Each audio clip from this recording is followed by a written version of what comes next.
Is it okay if I take this? Yeah. Yeah. Be all right. What I was wondering is... I'm on. Great. Testing 1, 2, 3, 4. When you played with Hank, did he rehearse a lot? Maybe you can tell me what he was like as a musician, because we don't hear a lot. Yeah, we practiced. We had no clue what we're going to do. But when I started Hank, he didn't know 4 or 5 songs like the Red River Valley or some of the old type songs. And he was around 15 years old, still in 9th grade at Bowen Junior High. How was he as a guitar player? Huh? How was he as a guitar player? Well, he's about like old boy down here at Greenville.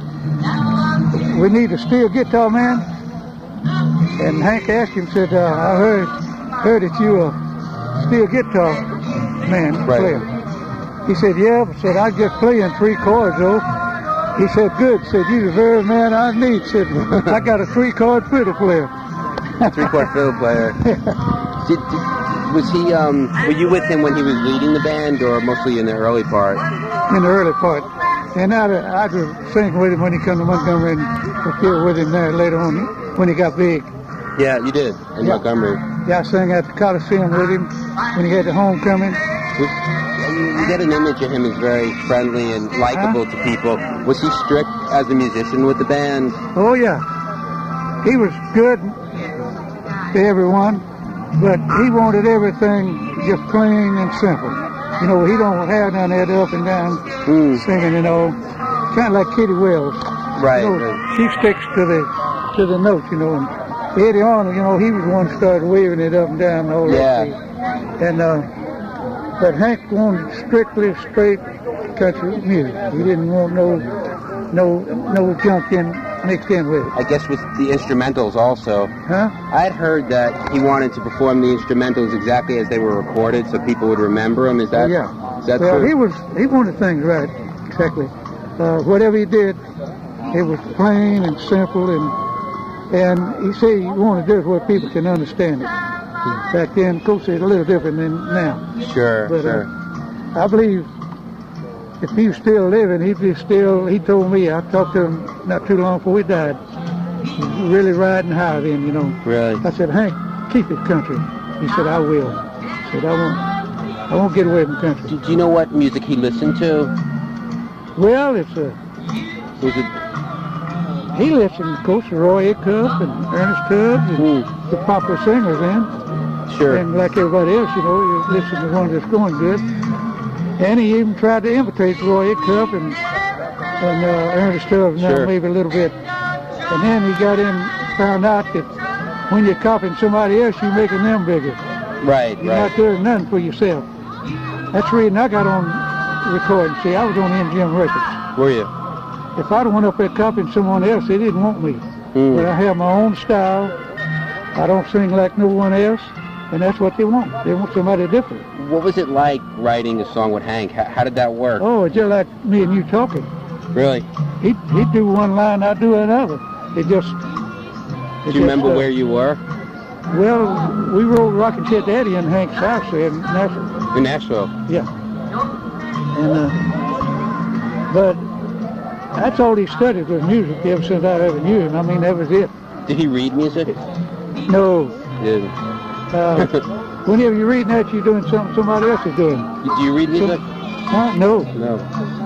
I started singing in church about 20 years ago, and I learned more about note music than I ever knew.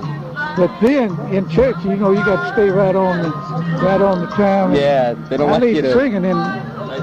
Hey, how you doing? All right, how you? Yes, sir. Hey, you just stop here.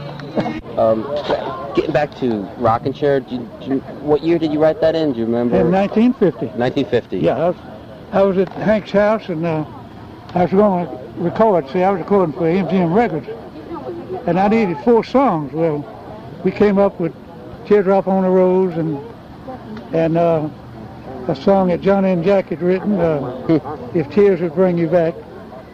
And then another one, Why Should I Cry, that Hank wrote. That's a good one. Yeah. Well, I recorded those. Well, we needed one more song to record next morning. And I was going to do another old sweet number about I'll Still Write Your Name in the Sand. Fred Rose said, no, we don't want to give nobody else no royalties. Said, Hank said, y'all write a song. just like that. Oh, see? right. Just like you buying a newspaper. So we sit down. He said, I've got to go to the house about 30 minutes, and I'll be right back. Said, y'all write a song, and I'll come back and listen to it. So we wrote Rockin Chair Daddy, and when he came back, Red Rose has got one note in it. You might notice when I go way up high, he said, Braxton. Yeah. Said, when you get up there at that note, said, cat, way up here. So Fred Rose wrote that note, and he don't get no credit for it. Well, I only wrote one note. Did when you guys wrote, did you both have guitars? You use guitars when you write? Well, we didn't have a guitar in our hand when we wrote Rockin Chair Daddy, but... so you just wrote it from... Yeah, we just started off a line, and hey, one line led to another, and he'd say one line, I'd say another, and just a little bit had it written. And you did the tune without an instrument when you were writing? Well, most songs I wrote, I'll have the guitar in my hand, I'll be just strumming on it, and just look up to good Lord, and I don't know, it'll come. Really? And you look for a word or another sentence. You don't say, well, I'm going to do so-and-so. You look up, and I guess God give it to you. And you don't, nothing is done on man is alone. God can take your life the next minute. Sure. And nothing we can do about it. So I think everything comes through God. I think you're right, yeah. I tell a lot of people, I said, Hank, he didn't learn what he knew and what he had. He didn't learn in school, because he didn't even finish high school. God gave it to him. He gave him his ability to write. He gave him his voice. And I said, God gave it every bit to him, and he gave God credit for it, too. Yeah, I've heard that he said, it's just come to me, God. The first songs that he wrote was gospel songs, and recorded. Yeah. Well, I better get over yonder close to That's okay, that was... I'm a rocking chair daddy from Tennessee, and the woman I married, she sure got to wait on me.